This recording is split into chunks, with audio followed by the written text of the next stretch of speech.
This episode of BTP Daily is brought to you by K Rico Coffee, man. One of the best coffee places you can go to, and they're also selling coffee for everyone all over the place. But it's nice to have some coffee at home. It's also nice to have some coffee somewhere else, but it's also tremendous to go have some over at K Rico Coffee. For those of you that live down in South Florida, definitely a place you want to go to. It's over at 2728 Hollywood Boulevard in Hollywood.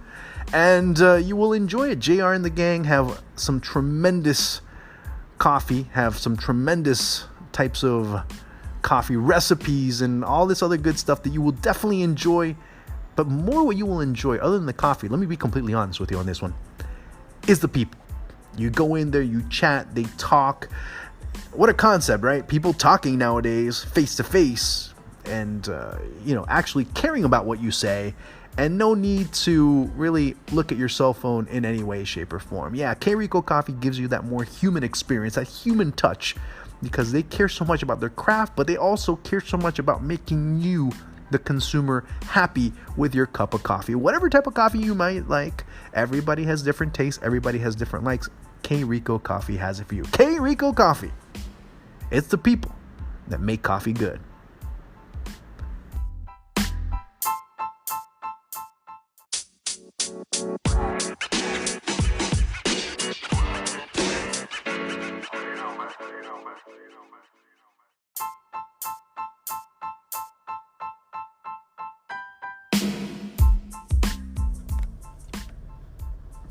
Ding dong, Jose is gone. It's pretty much, for United fans, it might be a sign of relief. It might be a sign of something that maybe there will be an improvement. But let's not just stop there.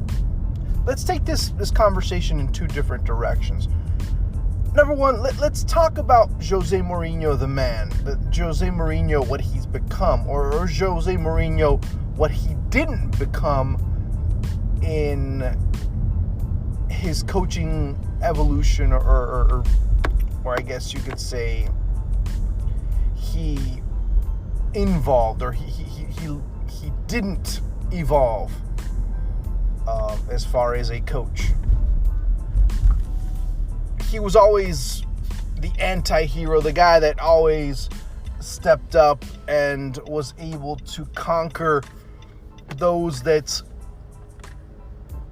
were able to create tactics and were always looking for ways to wow the audience with fluid football, with movements that were amazing, with performances that left people in total awe of what could be done when working certain concepts to repetition, aka Pep Guardiola, aka Jurgen Klopp. Those types of coaches, that's what Jose Mourinho eventually became the antithesis of. Of course, you can also look at his first arrival in England when he was over at Chelsea. But go all the way back when he was coaching Porto and how he was managing that team and how the players had one common theme. Of course, back then you didn't see it as much as he was raising the Champions League trophy with Porto back in 2004. And that pretty much closed an era as far as teams that were surprising or unexpected teams, or teams to come out of the shadows and be able to conquer the big-eared trophy that made you the top team in Europe and eventually the top team in the world. Jose goes to England, and if there was one thing that you started to see with him is that he was able to find a way to communicate an idea, a pragmatic idea, bringing in players that were believed upon, case in point, Didier Drogba, and made them these types of individuals. And of course, he also brought in a Claude Makelele, started to bring all these types of players that maybe weren't looked at as the big stars or were shunned upon by teams in case of some that, in the case of Makelele, of course, coming away from Real Madrid, and in the most embarrassing of manners, was ostracized and let go. And of course, that made a chain of events that really harmed Real Madrid in the long term with his departure. Players like Drogba, Terry, you start looking at that crew from 2005 that really weren't able to do much with Claudio Ranieri at the helm. And then Mourinho starts bringing in his players. And a cast of individuals that were always embattled, but it was more because of the battle cry that was being established by Jose Mourinho and them believing in it. That was the staple of Jose Mourinho, the coach, the man that was looking to find the right group of individuals to make things happen. Of course, we know his successes during his first tour of duty with Chelsea. He ends up going to Inter. It's pretty much the same thing. It's a team that was pretty much created by eating nails, eating glass, being those types of teams that were hardened tactically, that were dipped in pragmatism and looking for the best possible result in the best possible manner, or in the worst possible manner, depending on how your football palate ends up being. As time went on, Jose Mourinho's teams saw a bit of a look at win at any cost. Win at any cost, and by any means necessary, and us against them, and all these other battle cries that we've heard in the past throughout history. Well, they pretty much were part of the DNA of Jose Mourinho's teams, and at times that does work with players that follow the script. But soon we started to find out that what if the players started asking questions? Of course, no general likes to have his orders questioned. And that ended up being one of the common themes that ended up unmasking a new Jose Mourinho. Jose Mourinho that was never able to evolve with the times. That his tactics remained very 2004, 2005-ish. That he needed and understood that the way to the heart of the team is through the leaders and through the stars. He was able to do it while he was at Porto, at Chelsea, at Inter. But as soon as he went back to Chelsea, and I know I'm skipping a bit, we started to see certain things. But we started to see him, first of all, at Real Madrid because he wasn't able to get to the heart of the leaders. He wasn't able to gain the confidence of the Iker Casillas, of the Sergio Ramos, of course, that of Cristiano Ronaldo. Part of the reason maybe why Ronaldo ended up looking more at Italy with more romantic eyes instead of going to England. That pretty much we'll leave it to Ronaldo to explain in the future, I guess. Or explain it in the very near future, if you will. At Madrid, he had a team that was amazing in talent, just oozed and dripped talent. And made him play a very counter-attacking style of football. One of the most expensive, if not the most expensive payroll in the world at that time, and he had him playing defensively and counter-attacking football.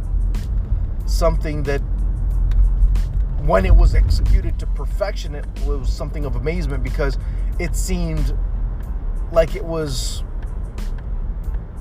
a track team with technique. It was just the speed of that team and how they executed those counterattacks ended up being one of the most amazing things you could see. But that was all that team ended up being. And Jose Mourinho ended up making that team very toxic. Ended up making the rivalry of Barcelona very toxic. And of course, that bitterness that stemmed in Barcelona snubbing him over Pep Guardiola, because at the end of the day, he wanted to be coach of Barcelona when the position was available. He wanted to go back. He had a little bit of blood in his eye, knowing that he was still known as the translator, that he was just looked at by many in Barcelona as that, justly or unjustly, or maybe the term being used in a very derogatory, pejorative type of context. Mourinho wanted that, and he really never got over that. And what ended up emerging or ended up happening at Barcelona because of him not going ended up being a bigger blood in the eye, or a bigger bit of vengeance that he felt. So he wanted to become the anti-hero, and to such an extent that he was able to poison the well as far as El Clásico was concerned, and make it such a bitter rivalry that it made it what it is today, although you don't have that toxicity that you once had. The toxicity that ended up not just stemming over between battle lines, but ended up stemming over into, or spilling over, I should say, into the brotherhood that had emerged within the Spanish national team. We're talking about a coach that was always looking to unify within his ranks, but ended up using negativity and ended up using this us against them to really harm an entire process, because all he thought about was his team. Yes, of course, part of his duty was to have his team play as best as possible, but he did it at the cost of something else in those players' lives. It ended up costing big when it came to Iker Casillas' legacy at Real Madrid. So much so that he had to end up leaving and going to Porto. Ended up leaving in embarrassing fashion, as a matter of fact. But which one of the idols of Real Madrid have not been able to leave in inglorious manner? Not very many. Casillas was one of them. Cristiano Ronaldo, yeah, of course he left with a lot of plaudits, but he never left with a true tribute by Real Madrid to a certain extent, or the tribute that he deserved. Zinedine Zidane, the same thing as well, as a coach. But that's another time. We can cover that aspect as far as what Florentino Perez has been able to do there. And the time came at Madrid where he had to go. He had to go because his players weren't responding. His players did not want him there anymore. And that ended up probably being one of the best moves ever, because after Jose Mourinho leaves, Carlo Ancelotti takes over and, of course, begins the stretch of Champions League wins that we still have today. Whether you look at the current form and think that they'll win another one, that's besides the point. Carleto Ancelotti got that team, had him win the Champions League. Of course, the following year he ends up getting sacked, but of course that really ends up starting that string of Champions League triumphs. And the catalyst was Jose Mourinho leaving. There was a great quote by Cristiano Ronaldo just a few days ago. He said, Champions League, well, the reason why we won it was because we ended up not thinking about it. We ended up being relaxed about it. We weren't so obsessed about the issue. And that helped us out a little bit. And in part, that obsession was being stemmed over by Jose Mourinho. And he was able to put so much emphasis on it that it ended up being the big crutch of that team. A team that won leagues, a team that won Copa del Rey, but outside of that, really could have won more. Or maybe could have contended more. But the big issue was that he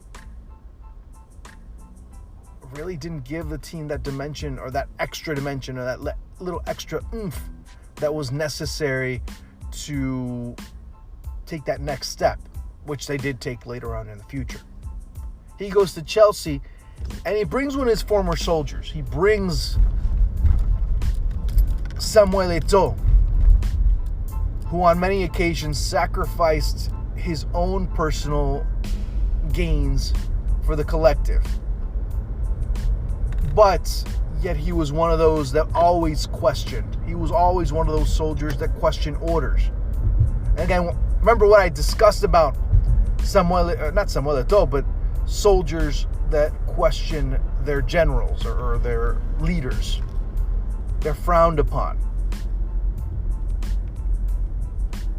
Eto'o, always an outspoken player, always a player that has let people know exactly how he felt about anything. Of course, did the same thing at Chelsea, and when things were going great, that could be looked aside, because despite questioning Mourinho, he was still able to really put things aside and play the role that was asked of him, and did it on many occasions. Many times he did it gracefully, many times he did it begrudgingly. But overall, you did see a Samuel Eto'o at that stage, when things were going so well, unmasking another aspect of Jose Mourinho, that if he's questioned, it didn't matter who you were. And he ended up having a bit of a confrontation with Jose Mourinho that ended up seeing him being shuttled off over to Everton. Further bringing more to light the decline or the downside of Samuel Eto'o's career when it came down to that. But the big problem with Jose Mourinho wasn't people questioning him. It's part of it. But it was him not being able to adapt to certain players in certain times. He wasn't able to adapt to how the players are now. The players that are... He wanted to have the players that were warriors, that were battlers, that were individuals that were going to leave their hides on the field for him. And that's why it was so touching when they won the Champions League. You see Marco Materazzi over at Inter embracing him, because he knew that Jose was leaving. And he talked so highly of him, and Diego Milito, and all of these players, Dejan Stankovic, all these players at Inter with that captain moment, capturing what Jose meant to them. Obviously that didn't happen, and Cristiano Ronaldo and Iker Casillas and everyone else at Real Madrid were more than happy to open the door and make sure it didn't hit him in the ass, or make sure that the kick on the ass was so hard that the door wouldn't be able to be closed upon him. That's what happened. Jose Mourinho didn't understand the new breed of player. The player that focused on the game maybe a little bit less, and maybe at times you could say they don't have the passion, but that's kind of unjust to put that tag on several players. But a player that was more worried about his looks and about his brand and about his Instagram following and his social media following and his social media blueprint, or not blueprint, but fingerprint, and what he's able to put out there as far as content is concerned. We saw it with Cristiano Ronaldo, and we started to see it with certain individuals at United. He wasn't accustomed to the young players, the Pogbas and the Martials, who were more worried about their social media content and they were about the game or executing Jose Mourinho's master plan to not lose a match, to not let the opposition win, instead of worrying about something where he could maximize the potential of his players. That ended up being the downfall of Jose Mourinho. And he said it very clearly a few weeks ago about how players were more worried about their social media, about their looks, about what hairstyle they were going to use, about all those types of things that ended up being kind of secondary when it came down to it. That's what Jose Mourinho didn't like. But at the same time, that's the same thing that Jose Mourinho never accustomed himself to. And the battle lines became more entrenched between him and his players. And they were more evident than with Pogba. Pogba, he might have criticized Mourinho, of course, criticizing him.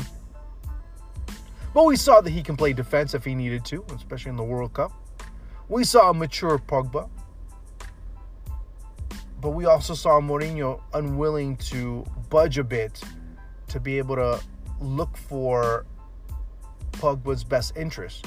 Now, if you're a United fan, maybe you'll also say, well, Pogba doesn't seem as impassioned about the game, and he ends up being one of these players that ends up thinking more about himself or more about how his next Instagram story is going to look like, or what new dance he's going to create, or what new celebration he will have in store. But again, that all comes down to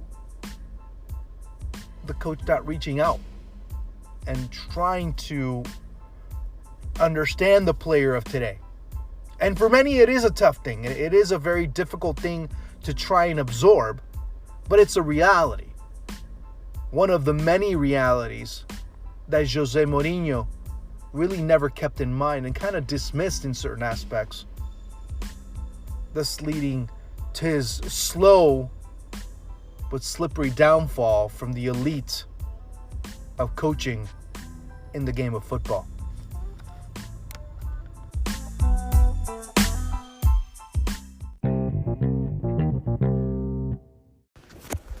Hey everyone, thank you so much for tuning in time and time again here to BTP Daily. And look, I wanted to ask a quick favor. I really want you to do this for me, and I'll be eternally grateful for you. Please leave a review. Please, 5 stars is great. 1 star is fine too. We get it. But please leave a message, leave a review, give us your thoughts about how you like this podcast, as far as what we're offering content-wise, what you would like to hear. And of course, being on Anchor, you have a lot of different ways to do so. You can leave a message, you can leave all types of content and types of direct messages in my direction, so we can find ways here to really amplify it and give you all types of content and more frequent content as we look to grow with each and every episode that we do.